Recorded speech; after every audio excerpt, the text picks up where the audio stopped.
When Allah subhanahu wa ta'ala mentions the hypocrites, and He mentions them fil darak al-asfal, in the lowest levels of hellfire, is Allah subhanahu wa ta'ala talking about the Muslim who feels like they may have some discrepancies in their lives between their private lives and their public lives? Or is Allah subhanahu wa ta'ala talking about the disbelieving hypocrites?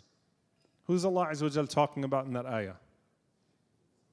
The disbelieving hypocrites. That the lowest of the disbelievers are the hypocrites amongst them, those that would pose to be Muslims. They knew they weren't Muslims, but they would pose to be Muslims so that they could wreak havoc within the community.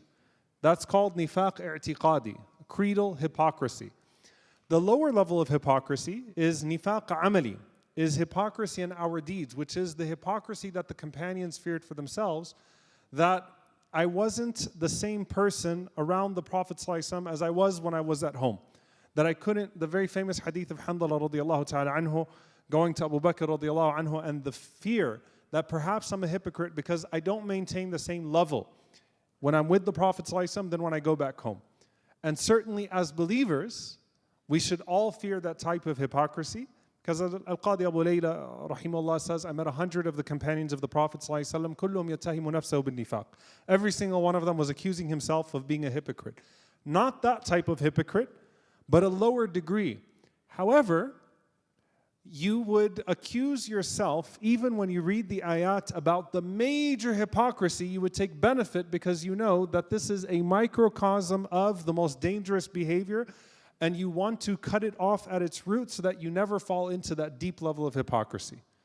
So even though Allah subhanahu wa ta'ala is talking about the worst type of hypocrisy, which is the hypocrisy of a disbeliever who poses to be a Muslim, and they are the lowest in hellfire, still even the highest believers, being the companions of the Prophet ﷺ, found benefit to glean from that so that they don't exhibit even a small part of that behavior.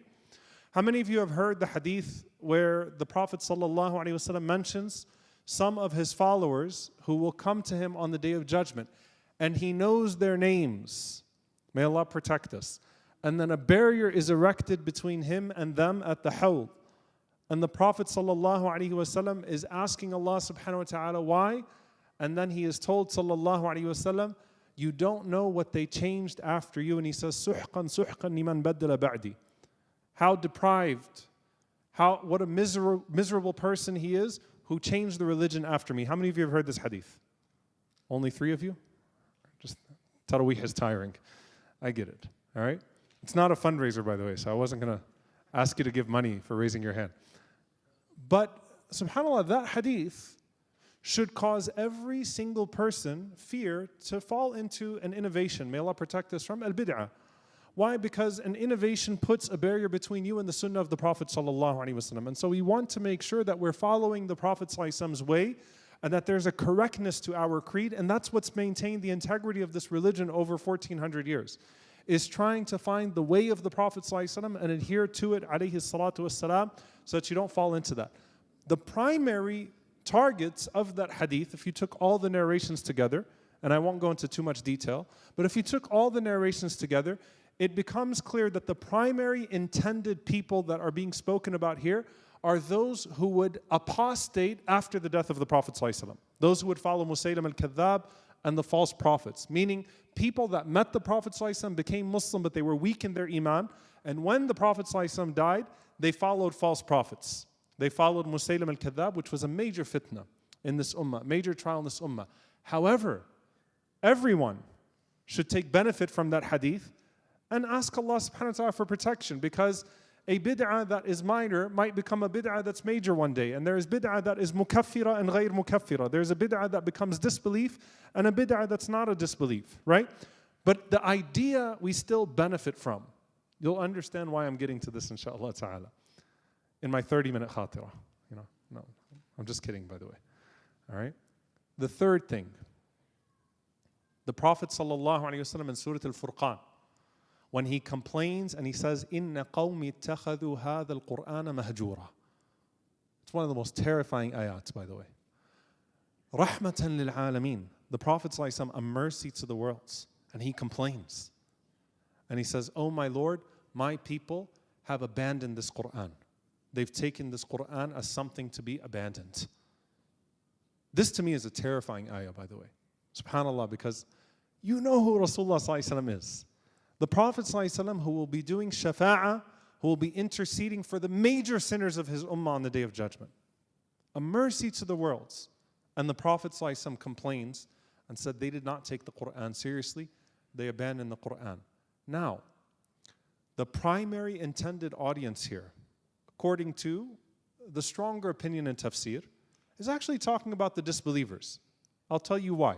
Surah Al-Furqan is a Makki surah, and if you read Surah Al-Furqan, the beginning of Al-Furqan is talking about the mockery of the disbelievers towards the believers, and it ends with Ibadur Rahman and how they respond to the disbelievers. Surah Al-Furqan comes in Mecca.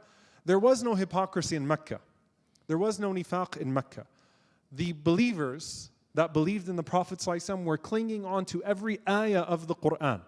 And the word qawm can refer to his people sallallahu alaihi wasallam outside of the religious sense. So for example, when the Prophet ﷺ was being struck in Uhud and he said, Allahumma ighfir li qawmi فَإِنَّهُمْ لَا يَعْلَمُونَ. Oh Allah, forgive my people, they don't know any better. So qawm is different from ummah in that sense. Okay? So this ayah is referring to, as Mujahid rahimahullah said, the disbelievers, he said, أَيْ أَعْرَضُوا عَنْهَا, when they rejected it, or يَنْهَوْنَ عَنْهُ بِقَوْلِهِمْ, that they rejected it or they deviated from it when they said that هَذَا سِحْرٌ مُبِينٌ, that this is magic or sorcery from the Prophet ﷺ. That's the intended meaning of this.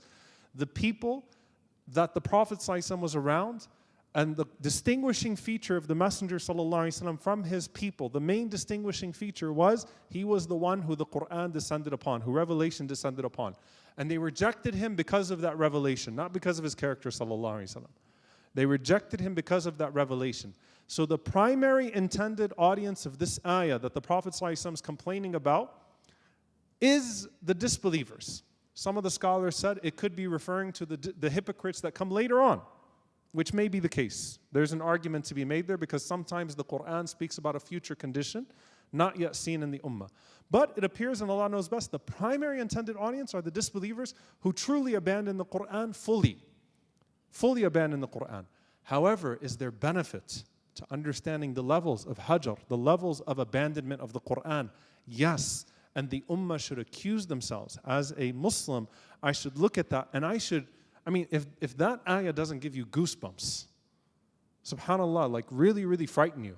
The Prophet ﷺ complaining about you on the Day of Judgment, not taking the message that he brought seriously.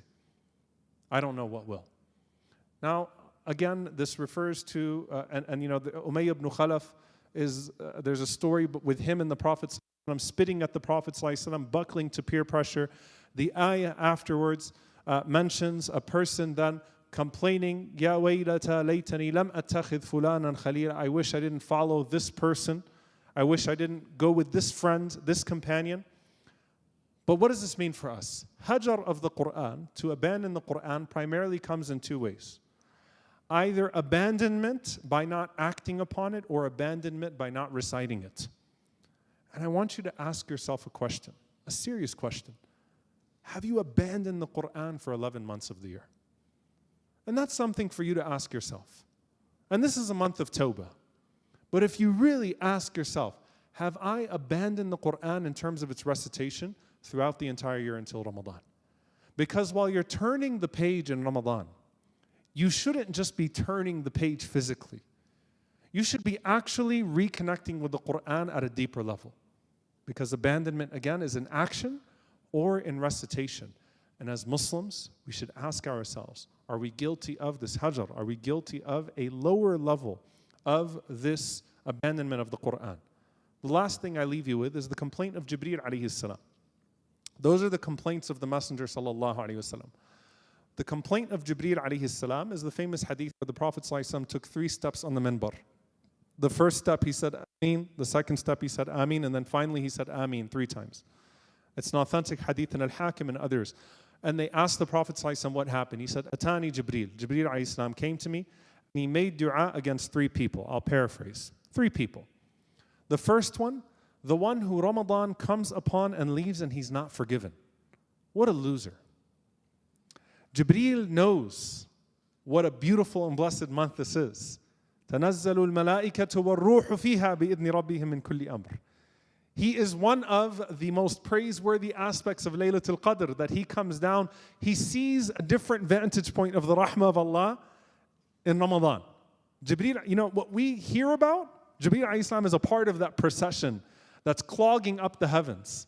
And Jibreel alayhi salam is saying, how bad do you have to be to miss the mercy of Allah in this month? May Allah protect us from being amongst them. Allahumma ameen. How would you do that? There are two levels. One, either by disobeying Allah subhanahu wa ta'ala, and they're certainly included in this dua, by not abiding by the basic conditions of the month. But the second one is someone not taking advantage of the month. And that's a lower level of missing out on the full bounty and mercy of the month of Ramadan. The second one, the one with whom I am mentioned, in whose presence my name is mentioned, and they don't send salawat upon me, sallallahu alaihi wasallam. I'm going to tell you something. It's one of the most disappointing things when you're sitting with Muslims and the name of the Prophet sallallahu alaihi wasallam is mentioned, the Prophet. Or even, by the way, when someone says Sayyidina Muhammad and they don't say sallallahu alaihi wasallam.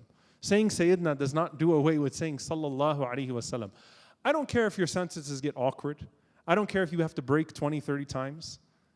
Send your salawat on the Prophet sallallahu alaihi wasallam. The Prophet sallallahu alaihi wasallam said, "Tadruna man al-bakhil." A stingy person. What a stingy person. The man who was sent alayhi salatu wassalam with a message that gave you life. And you don't have the decency to say sallallahu alaihi wasallam every single time his name is mentioned. It's fard within a setting to say it the first time his name is mentioned. And many of the ulama said after that it becomes mustahab the second, third, fourth, fifth time. But as much as you can, send salawat on your Prophet sallallahu alaihi wasallam. And do it with love. Do it with a heart of gratitude. Do it with someone who longs to be with the Messenger sallallahu alaihi wasallam. Don't just do it because you're forced to. Do it because you truly appreciate the bounty that this man came with sallallahu alaihi wasallam and the mercy that's encompassed in his sending sallallahu alaihi wasallam. And the third one, a person whose parents, either both of them or one of them, reaches old age in their presence and they don't enter Jannah by that parent. SubhanAllah, people don't know the blessing of their parents usually until their parents are either old or they're dead. And you don't know that you will live to see both of your parents, right? At the end of the day, what an amazing opportunity. There's a natural fitrah that kicks in, even if you're not a religious person. When you see your parents aging, to show them love, to show them honor. Allah has made the path of Jannah so easy for you through them. Now again, what's the level? There are degrees of abandonment of the parents. And we live in a society that has taken full liberty with the abandonment of parents. And I hope that never becomes the culture of the Muslim communities.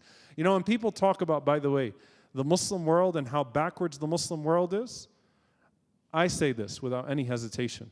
Take almost any country in the Muslim world and compare it to the Western world and the treatment of the parents, and I'll take the Muslim world any day, any country, no matter how bad it is and how backwards it is.